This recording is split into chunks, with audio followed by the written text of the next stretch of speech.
அல்லாஹு அல்லாஹு அல்லாஹ்.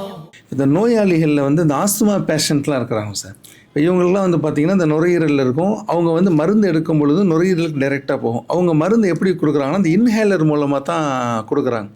அப்போ இன்ஹேலர் மூலமாக மருந்து எடுக்கும்போது டைரெக்டாக நுரையீரலுக்கு போகும்போது நோன்பு வச்சுருக்கக்கூடிய நிலையில் அந்த மாதிரி இன்ஹேலர் எடுத்து மருந்து நுரையீரல் வரைக்கும் போச்சுன்னா நோன்பு கூடுமா அப்படின்ற ஒரு கேள்வி இருக்குது.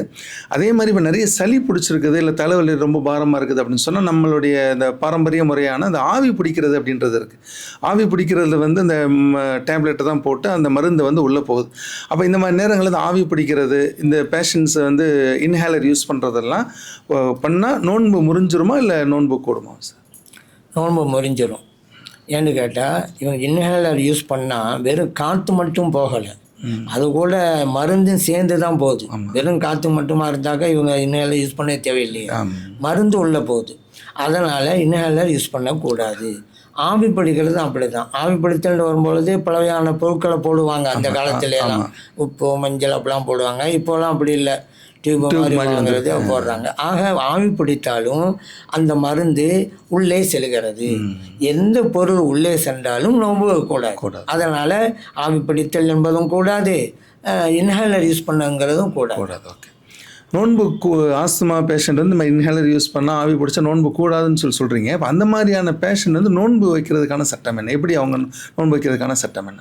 அவங்க நோன்பு வைக்க தேவையில்லை. ஒவ்வொன்றுக்கும் மார்க்கம் தீர்வு சொல்லிக் கொடுக்கறது அல்லவா. முடிந்தவங்க நோன்பு வைக்கணும், முடியாதவங்களுக்கு ஃபித்யா கொடுக்கணும்.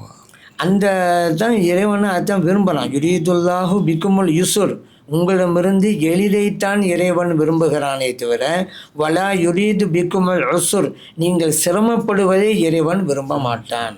அதனால் அப்போ எப்படி இவங்கெல்லாம் நோன்பு வைக்கிறது அப்படின்னு சில பேர் கேட்பாங்க. யார் நோன்பு வைக்க சொன்னது?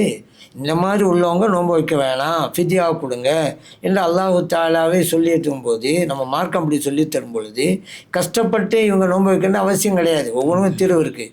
அப்போ நாங்கள் கஷ்டப்படுறோம் அப்படிங்கிறதுனால எங்களுக்கு இதோட சலுகை காட்டுங்க அப்படின்னு சொன்னாக்கா இவங்களுக்காக சட்டத்தை போய் மாற்ற முடியுமா?